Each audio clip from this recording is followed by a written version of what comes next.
listening to 12 Hats Radio, the marketing podcast with a difference.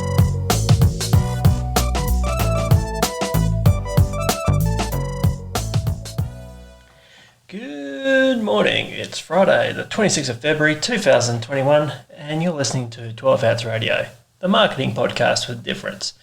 And today's guest is Dylan O'Gleen from Orlando, Florida, USA, and he has built up his own agency at a young age without any formal education, and he's a bit of a digital guru. He's got courses and everything like that. So normally these characters say they're built up a six-figure agency. I usually stay clear, but I find with Dylan, there's a bit more to him. You know, he did reach out to me of a personalised message, so I can't really turn him down, I think. And, you know, sometimes you learn from those who, like me, spent years at uni, and other ones learn from those at the coalface who don't have a uni or a college education, but just gone out and had a go. And since we're all about entrepreneurs, I champion those who just gone out and have a go. So Dylan is coming up after the break.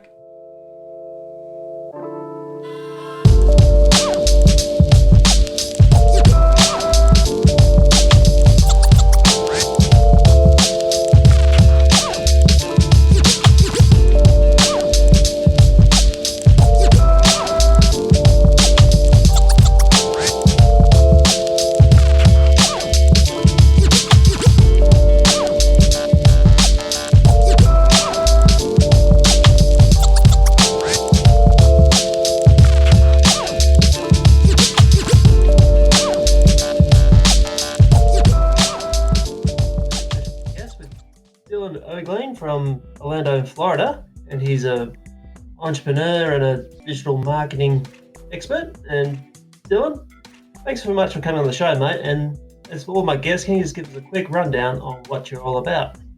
Absolutely. Thank you so much for having me. So what I'm all about right now, I have a digital marketing agency called O'Gleen Digital.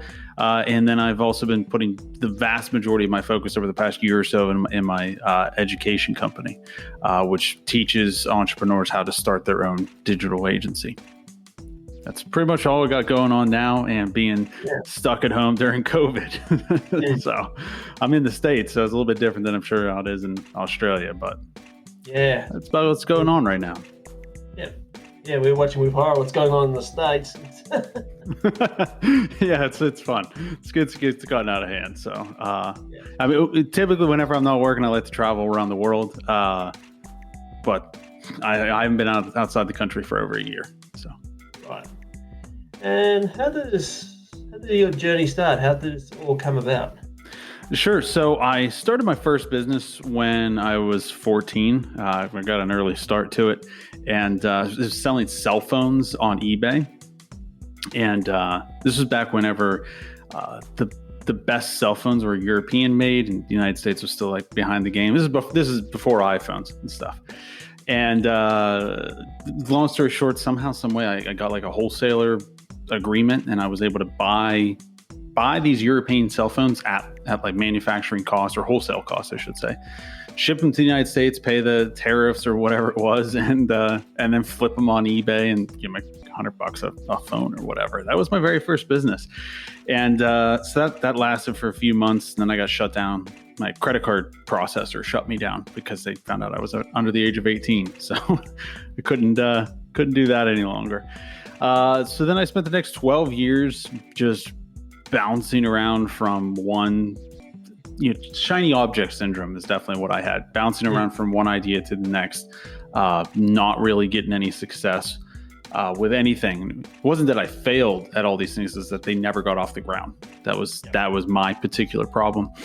And during that whole time, I also did a lot of, not a lot of, but like on the side, to pay bills. I would do web design, graphics design, logo design. You needed a PDF design. You need a PowerPoint. I was your guy, doing everything for everybody. So I kind of was doing digital agency work. I didn't actually own a digital agency. I was just like a independent contractor during that entire time. And 12 years of just terribleness and lots of debt and not going on vacations, and it was really bad. And in 2016, just scrapped everything and just focused on the digital agency, and then just focused on one single service, which was the digital ad management. And my goal for years was just to hit six figures. And within 3 or 4 months of doing that, I hit six figures. And then about a year later, the agency hits seven figures. Yeah, 2018. So that's 15 years condensed down into 2 minutes. So. And what advice would you give to someone who wants to follow your journey? What advice? First thing is to fail fast. Don't spend 12 years bouncing around. You want to fail fast. So I think for me, I have the perspective of, all of those projects never got off the ground. That was the big thing. So you want to get something out into the marketplace to prove product market fit. In the tech space, they have the MVP or the MVS, minimal viable product, minimal viable service. Well, if you're doing you have a web design agency or a digital marketing agency or a training program or a podcast, it could be anything like that.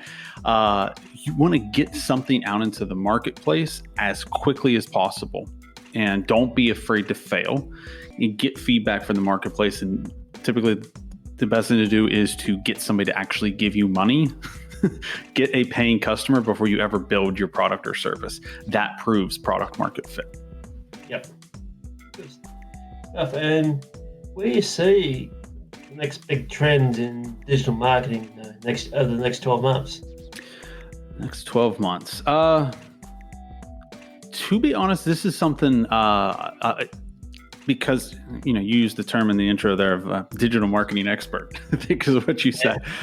So I get questions like this a lot, and for me, I don't pay attention to the newest trends or whatever. Like Snapchat was the big thing like a year ago. Now it's TikTok ads and stuff like that, because it's just not tried. And the people who are having success right now with that just so happen to hit a home run their first at bat.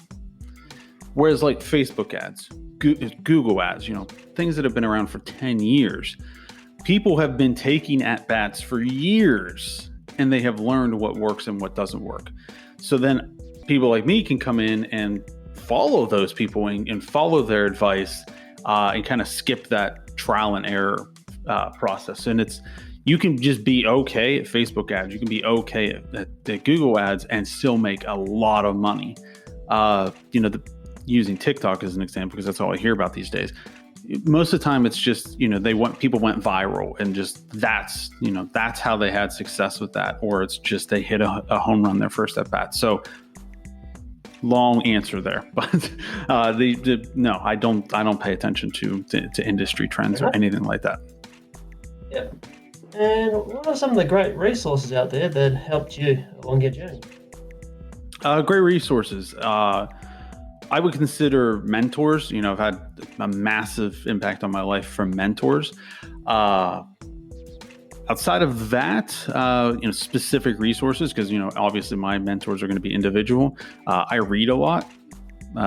So I would say, and I encourage every business owner to just, you always have to be hungry for knowledge and constantly reading. So for me, 2 book recommendations would be Rich Dad, Poor Dad by Robert Kiyosaki.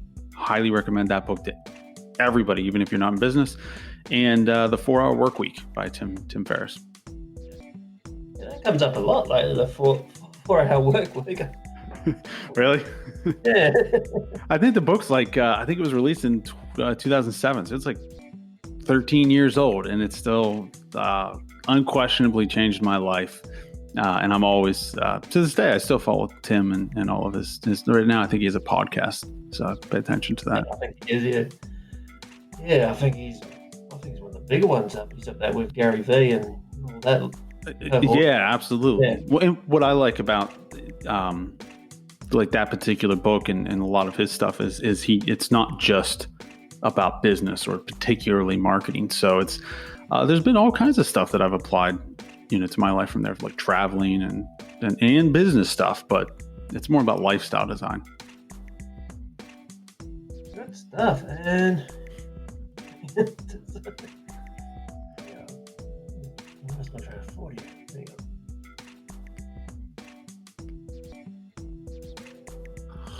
It's early morning, so Pause for a dramatic sip of tea. yeah. I hope that makes the final cut. In the intros and stuff.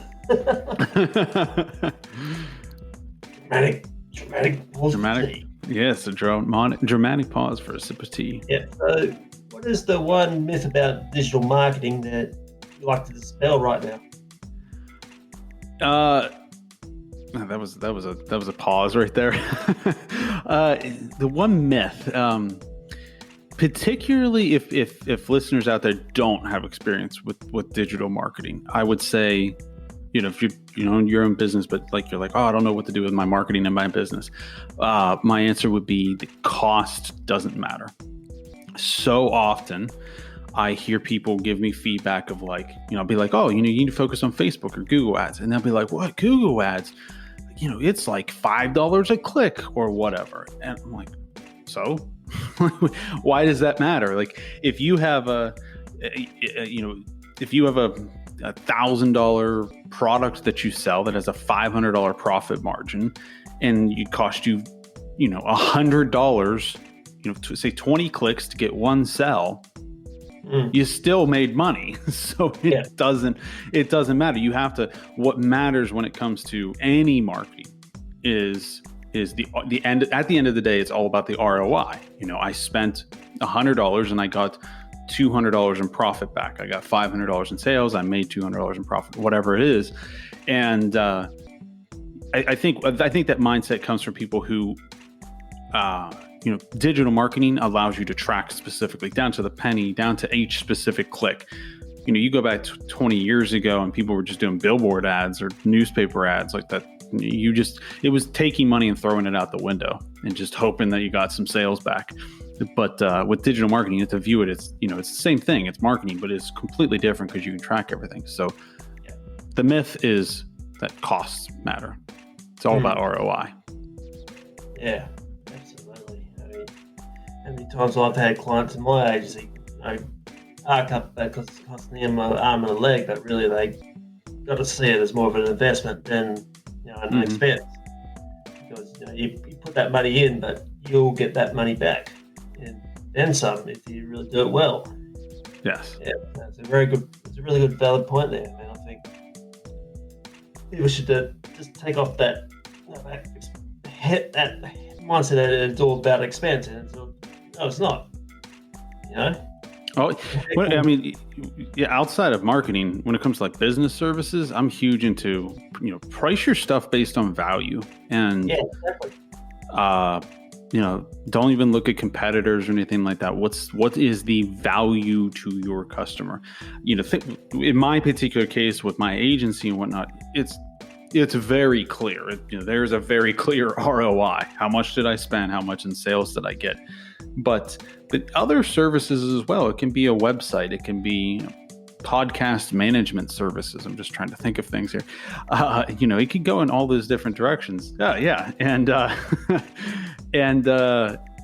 it all comes down to the value to the particular customer.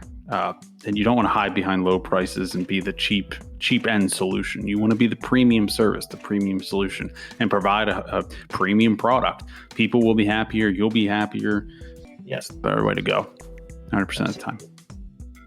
My grandfather had a plaque in his shed, and once he said, "Cheap things are good things are no cheap." It's good advice. I like that. Yeah, very good advice. Yeah. And on a more personal note, Dylan, what's driving your curiosity right now? Driving my curiosity. I would answer that in a different way, and I would say what's driving my passion right now would be my education company. Curiosity. I don't know. I'm always reading. I'm always searching for more knowledge, I guess. But no, I mean, for me right now, what I'm passionate about is the education company and how to, like I mentioned, coaches, mentors, they've had a huge impact on my life. And with my business, this is kind of a curiosity thing, I guess. With my business, I ruthlessly apply the 80-20 method to everything. With my team, with clients, everything 80-20 method. I want to put in the 20% of effort that gets me 80% of results. And since I'm kind of new to the education game, I'm trying to figure out how to ruthlessly apply that to education. What is the absolute minimum that I can teach people, so it becomes digestible? I don't want to overwhelm people with too much information. I want to give them the very minimum amount of information to get them to 80% of results. So that would be my curiosity right now, working on that.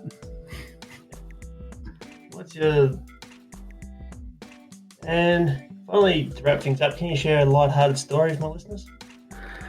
Lighthearted story. I don't have a lighthearted story.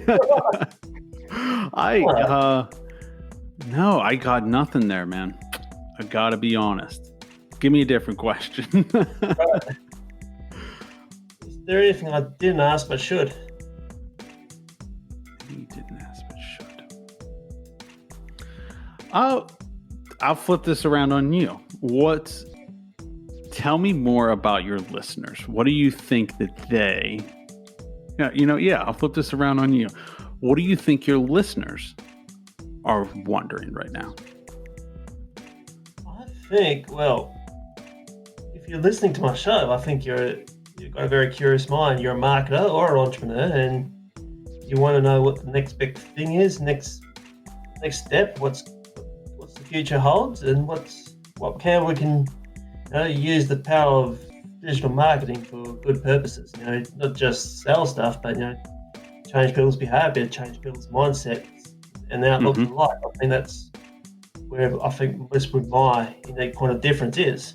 Sure. To other podcasts, because I don't want to be like a ordinary marketing podcast that goes through all the jargon and all that stuff to put people to sleep. But let's make it interesting. That's why I've asked lighthearted stories and stuff like that.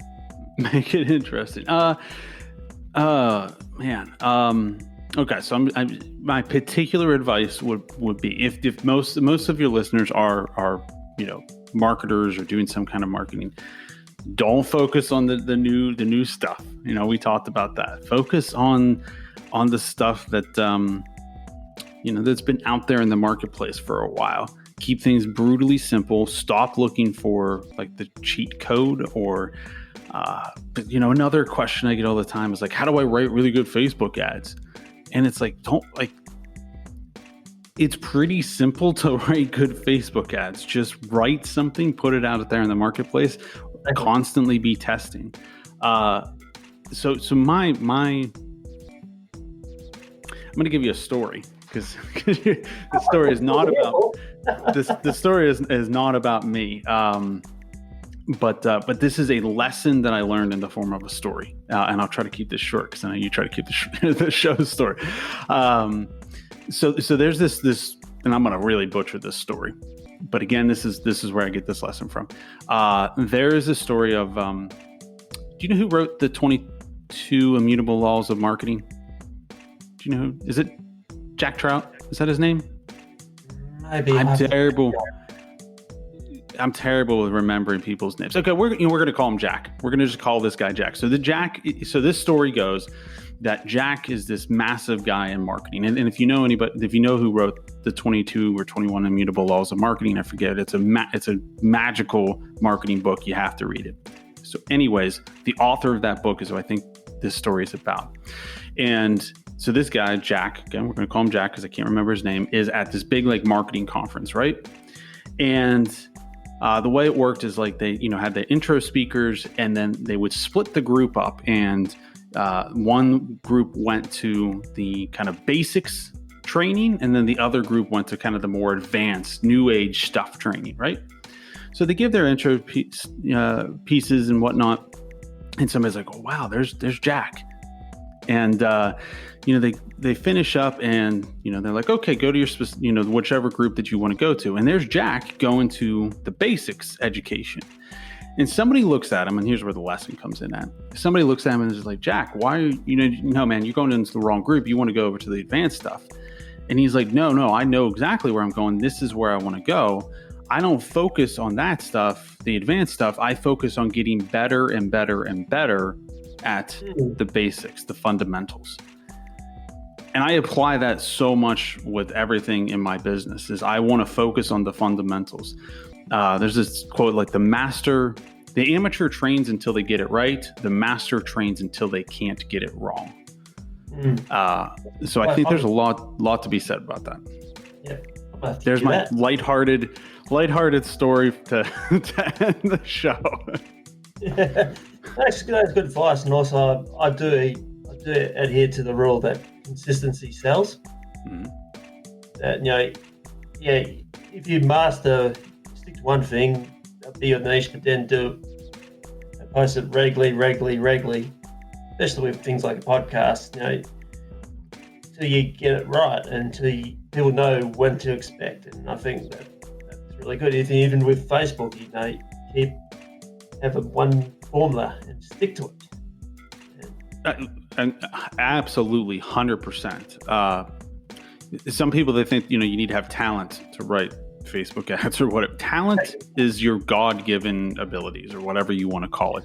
Skill, the only way you develop skill is just by beating on your craft. Just keep beating at your craft and just keep practicing and getting better and better and better. So you want to get better at writing Facebook ads? Write more Facebook ads. Just keep going and going, beating at your craft. And the more niche down, the more specific you get, the better. If you're only doing Facebook ads for restaurants, whatever, and you just keep writing Facebook ads for restaurants, you will get better and better and better by just beating on your craft. Absolutely. That's a good thing to wrap things up with, Dylan. So thanks very much for coming on to the show. And finally, where else can we find you? My website, dylanogline.com. And and I actually just today I launched I have an ebook. What is it called? I should know. The six steps to a six-figure agency. If you go to dylanogline.com/6 SIX spelled out, you can download that ebook for free. No worries, and I'll make sure they're in the show notes. Awesome. Thank you very much. Mate. Yeah, we got there in the end. Thank you. No worries.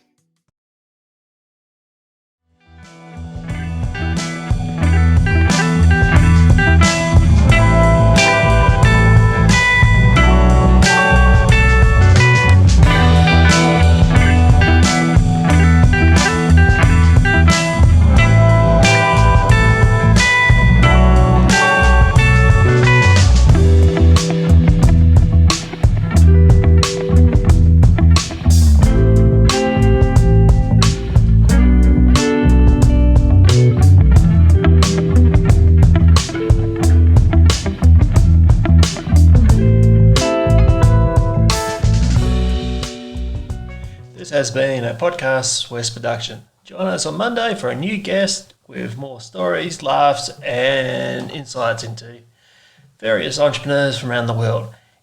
If you love this podcast, please give us a 5-star review on your favorite podcast platform. And that way people will know about the show and we can grow this 12 Hats movement together.